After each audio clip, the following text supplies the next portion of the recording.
Well, good evening, visitors. Welcome to the Australian War Memorial's Last Post ceremony. My name is Richard Cruz, and joining us today from the Australian Army is Sergeant Kirsty Bird. We're honoured to acknowledge Brigadier General Jerome Lockhart, Officer General in charge of the International Relations, France, and Major General Catherine Toohey and the accompanying delegation. We warmly welcome the Department of Veterans Affairs contingent that are joining us this evening. We welcome the veterans who have served, those that are still serving, and the families that support them.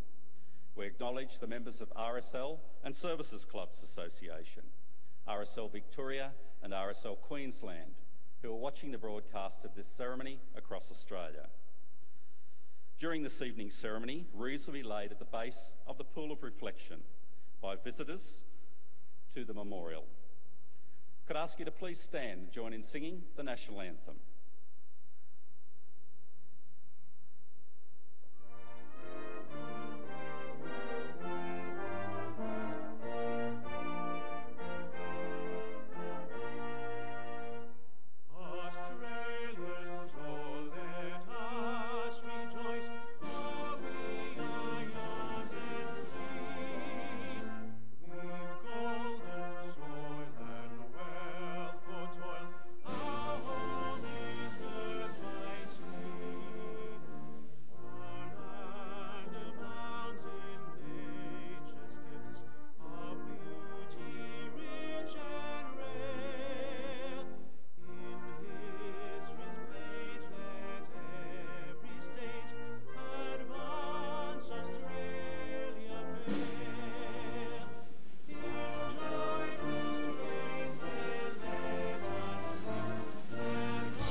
If you're able, please be seated. The Australian War Memorial was the vision of Charles Bean, Australia's First World War official historian. Bean landed with the Australian troops on Gallipoli and stayed with them at the front through to the end of the war. The idea of this national memorial and museum came to him at Pozières, France, in the depths of the bloody fighting of 1916. Bean's idea was that this would be a place where families and friends could mourn loved ones buried in faraway places. It would also be a place that could help all Australians understand what these men and women had endured and what they had done for us. Bean's vision, to which we remain true, is best expressed as inscribed in the entrance to the memorial's galleries. Here is their spirit in the heart of the land they loved. And here we guard the record which they themselves made. Tonight we'll read the story behind just one of those on the Roll of Honour, which lists the names of more than 102,000 men and women who have given their lives for us in war and operations over more than a century. But first we present a lament, Flowers of the Forest. Wreaths and floral tributes will now be laid at the base of the Pool of Reflection.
Today we remember and pay tribute to Sergeant John Graham Merret.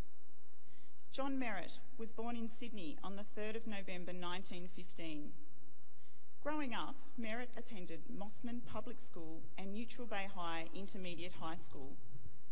A keen sportsman, he played tennis and golf and was involved in swimming. Following school, Merret took bookkeeping and accountancy classes at Hemingway and Robertson in Barrack Street, Sydney, and a course in wool classing at Sydney Technical College. He went on to be employed as a clerk, working for his father Joseph, who was the Metropolitan Meat Industry Commissioner, with an office at the State Abattoir at Homebush Bay. Following the outbreak of the Second World War, Merret served as a driver in the 2nd Armoured Regiment of the Militia before enlisting in the Royal Australian Air Force on the 2nd of July 1940. He began training as a pilot and in late November left Sydney for overseas service. As part of the Empire Air Training Scheme, Merret was one of almost 27,500 RAAF pilots, navigators, wireless operators, gunners and engineers who throughout the course of the war joined squadrons based in Britain.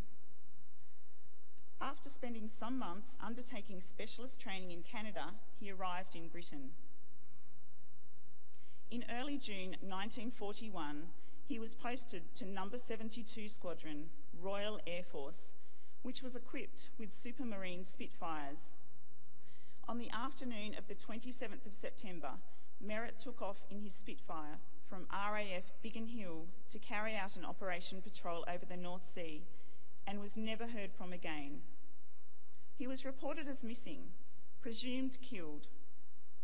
Almost a month after his disappearance, his body was recovered after washing ashore on the Netherlands coast. Today, he is buried in Vlissingen Northern Cemetery in Zeeland, the Netherlands. John Merret was 25 years old. His name is listed on the Roll of Honour on my left, among almost 40,000 Australians who died while serving in the Second World War. A photograph of his headstone is displayed beside the pool of reflection. This is but one of the many stories of service and sacrifice told here at the Australian War Memorial. We now remember Sergeant John Graham Merret, who gave his life for us, for our freedoms, and in the hope of a better world.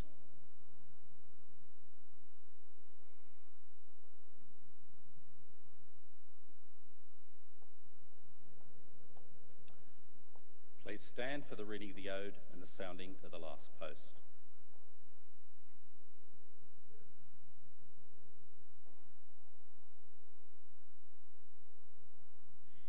They shall grow not old, as we that are left grow old. Age shall not weary them, nor the years condemn.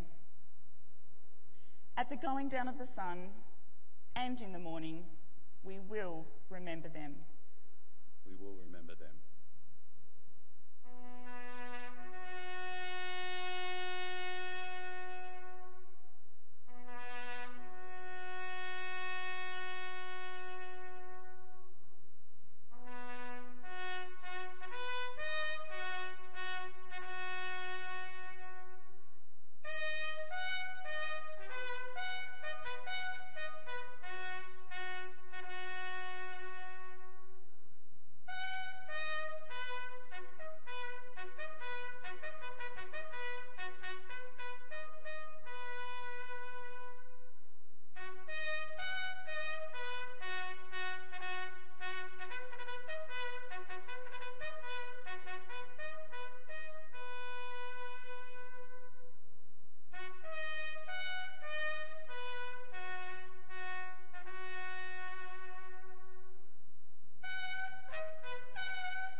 lest we forget. Lest we forget.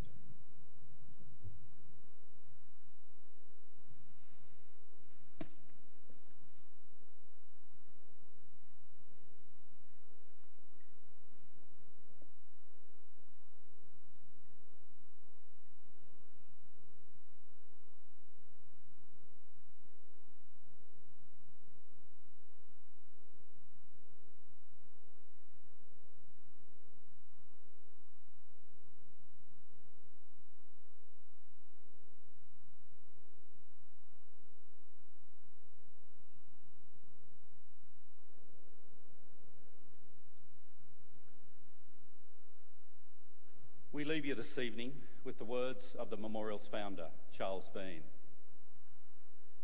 Many a man lying out there at Pozières or in the low scrub at Gallipoli with his poor, tired senses barely working through the fever of his brain has thought in his last moments, well, it's over. But in Australia, they will be proud of this. Ladies and gentlemen, girls and boys, that concludes this evening's last post ceremony. We do thank you for visiting the Australian War Memorial and wish you all a very pleasant evening. Thank you.